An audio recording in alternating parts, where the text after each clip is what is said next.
안녕하세요 여러분, 드라마 조이입니다. 오늘은 SBS 금토 드라마 귀궁 556화 그 운명의 해체에 대한 예상 시나리오를 준비했습니다. 팔척기의 정체는 물론 강철이와 여리의 협력, 그리고 궁중의 음모와 실체까지 놓치면 안 될 떡밥들을 모두 풀어드립니다. 끝까지 함께 해주세요. 귀궁은 인간계에서 악신으로 불리는 이무기 강철이와 무녀 여리의 이야기를 중심으로 전개됩니다. 강철이는 천년의 수행 끝에 승천하려던 꿈을 이루지 못하고 악신이 되어 인간 융갑의 몸에 들어가게 됩니다. 한편 여리는 무녀의 운명을 타고난 인물로 강철이와의 끈질기고 기구한 인연을 이어갑니다. 이번 주에 나올 이야기를 5가지로 크게 분류해 보았는데요. 그럼 시작해볼까요? 첫 번째로 팔척기와 왕실의 관계를 예측해보겠습니다. 5화는 팔척기가 영환대군을 급습하면서 시작될 가능성이 높습니다. 새벽의 궁궐, 안개 사이로 드러난 그의 형상은 더 이상 귀신이 아닌 왕실의 죄에 대한 저주 그 자체입니다. 하지만 단순한 공격으로 끝나지 않습니다. 팔척기는 대군을 죽이기보다 그 안에 깃들 가능성이 높아 보입니다. 악기 팔척기와 망나니 영환대군의 합이라 생각만 해도 골치 아픈 존재가 되겠는데요. 팔척기가 영환대군을 통해 왕실 내부로 들어와 왕실 내부의 부패와 파괴로 방향을 전환하게 될 것으로 보입니다. 그리고 이는 대비의 계획과 맞물리며 왕과 전면전으로 이어질 수 있습니다. 이 과정에서 팔척기가 왕가에 품은 한이 대체 무엇인지 그 이유가 밝혀질 수도 있겠습니다. 팔척기의 정체를 예상해보자면 사실 왕실에 의해 억울하게 죽은 충직한 무사였고 죽은 후에도 나라를 지키겠다는 맹세가 저주로 변질되었을 가능성이 있겠네요. 그러니까 팔척기는 악령이 아닌 수어령의 비틀린 모습일 수도 있습니다. 여기서 데비의 큰 변화도 예상할 수 있는데요. 여태까지 그래도 인간미를 버리지 않았던 데비가 아들을 보호하고 지켜내기 위해 흑화하여 본인의 위치와 권력을 이용해 왕가에 큰 대란을 가져올 것으로 보입니다. 두 번째로 예상할 수 있는 시나리오는 강철과 여리의 진화인데요. 여리는 금기된 신성의식을 통해 팔척기의 봉인을 시도합니다. 이 의식에 강철이의 도움이 필요하게 되며 강철이와 여리는 협력을 통해 팔척기를 제압하려 하지만 내부의 배신과 음모로 인해 어려움을 겪을 수 있습니다.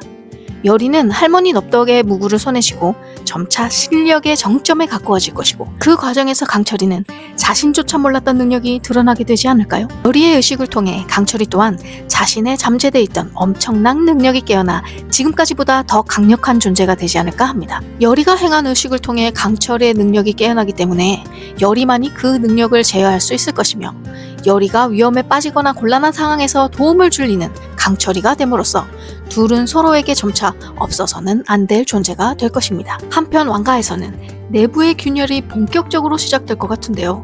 그렇다면 세 번째로 예상되는 시나리오는 왕의 결단과 내부의 균열에 관한 내용입니다. 왕 이정은 데비와 단둘이 대면한 끝에 과거 팔척기 사건의 실체가 왕실 내부에서 비롯되었음을 자각하게 됩니다. 강철과 여리에게 비밀리에 협력 명령을 내리며 국가의 죄를 씻기 위한 결단을 내립니다. 이로 인해 둘은 다시 궁에 입성하게 됩니다. 이제부터는 이정 또한 단순한 피해자가 아닙니다. 그는 정치와 저주의 경계에서 죄를 상속받은 자로서의 책임을 져야 하기 때문입니다. 여리와 강철이 그리고 왕, 이 세 명이 따로 모여 비밀스러운 대화를 나누고 이 과정에서 여리가 왕에게 왕이 소유하고 있는 안경에 관한 이야기를 꺼낼 것으로 보입니다. 여기서 하나 중요한 포인트가 있는데요. 지난화에서 강철이는 곽상충이 융갑을 해한 자인 걸 알면서도 왕에겐 그 사실을 말하지 않았습니다.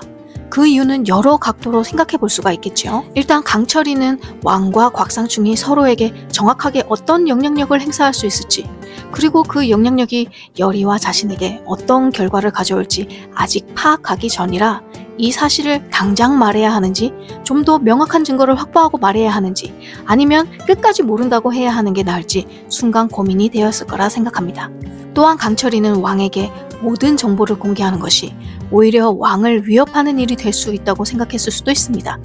왕이 모든 사실을 알게 되면 왕이 그 상황을 어떻게 처리할지 아직은 예측할 수가 없으니까 말이죠. 결국 강철이가 융갑을 찌른 게 병판인 사실을 왕에게 모른다고 한 이유는 정치적 고려와 전략적 선택, 왕과 자신 관계의 보호, 그리고 자신과 여리의 안위 등이 복합적으로 얽혀있는 상황이라 그는 단순히 왕에게 사실을 숨긴 게 아니라 좀 더 현명한 결정을 하려고 한 선택이었을 것입니다. 아니 그런데 강철이는 왜 융갑의 몸에서 나올 수가 없는 것일까요? 여기에 관한 예상을 해볼까요? 제가 예상한 이유의 끝에는 한 인물의 의도가 숨어 있습니다. 바로 가섭 스님. 만약에 강철이가 윤갑의 몸에 갇힌 게 우연이 아니라 가섭 스님의 의도적인 행동이었다면 이건 단순한 사고가 아니라 철저히 계산된 구석입니다. 가섭 스님은 강철이가 윤갑이라는 거울을 통해 자신의 모습을 돌아보게 만들려는 거죠. 강철이가 인간의 몸을 빌어 그동안 깨닫지 못한 것들을 스스로 깨닫고 나면 승천하는 방법이 달라질 수도 있습니다. 딱히 한 인간의 몸주신으로 되지 않아도 된다는 말입니다. 가섭 스님이 머무는 절에서 대대로 강철이를 멀찍이서 관리해왔고 이를 스승에게 전수받았으며 여리와 강철이의 운명을 일찌감치 알고 있었을 가능성. 강철이는 이를 모르고 그저 자신의 승천만을 바라며 살아왔을 것인데요. 강철이가 윤갑의 몸에 들어간 것을 느낀 가섭 스님이 때가 되었다고 생각해 스승과 한뜻으로 강철이를 가두어 진정한 깨달음을 얻게 할 가능성도 보입니다. 그렇게 윤갑의 몸은 형벌이자 수련의 공간이 된 것이 아닐까요? 드디어 이 드라마의 하이라이트, 바로 여리와 강철이의 관계입니다. 이 둘은 단순한 로맨스를 넘어 한 명은 빛, 다른 한 명은 어둠이라는 구도 안에서 의도치 않은 사건들로 점점 협력하는 관계가 돼가는 서사가 시청자들에게 강한 울림을 줄 수 있습니다. 만약 강철이가 점점 여리와 가까워지고 여리가 그를 구하기 위해 자신을 희생하거나 반대로 강철이가 여리를 살리기 위해 자신을 희생한다면 이들의 관계는 비극적인 아름다움으로 완성될 것입니다. 그리고 여러분, 제가 지난화 예상 시나리오에서 말씀드렸듯이 이 드라마의 로맨스가 도대체 어떻게 흘러갈지 예상해보는 게 꿀잼이라고 말씀드렸는데요. 윤곽과 여리를 응원하는 윤리파와 강철과 여리를 응원하는 천리파 중 3, 4화에서는 천리파 쪽으로 분위기가 기우는 듯합니다. 여리는 문득문득 보이는 강철이의 인간적인 모습에 귀여워하고 강철이는 여리와 가깝게 있을 때마다 심장이 두근거리는데요. 하지만 그렇다고 천리파로 단정 지을 수는 없죠. 사실 천리파가 로맨스의 끝이라면 인간 대 인간이 아닌 이상 일이 너무 복잡해지는데요. 이를 어떻게 풀어나가느냐가 관건이겠죠. 시청자 입장에서 여리와 강철이의 관계는 단순한 러브라인 이상이자 서사의 핵심 축입니다. 귀궁이라는 제목처럼 결국 두 사람은 귀를 품은 궁 속에서 각자의 방식으로 목적을 향해 나아가는 동반자가 되겠죠. 지금까지 SBS 금토 드라마 귀궁 5, 6화의 전개를 예측해보았습니다. 팔척귀의 과거와 영환대군의 운명, 왕과 강철이의 과거, 그리고 강철이와 여리의 관계 변화까지 모든 게 충격적인 전환점을 향하고 있습니다.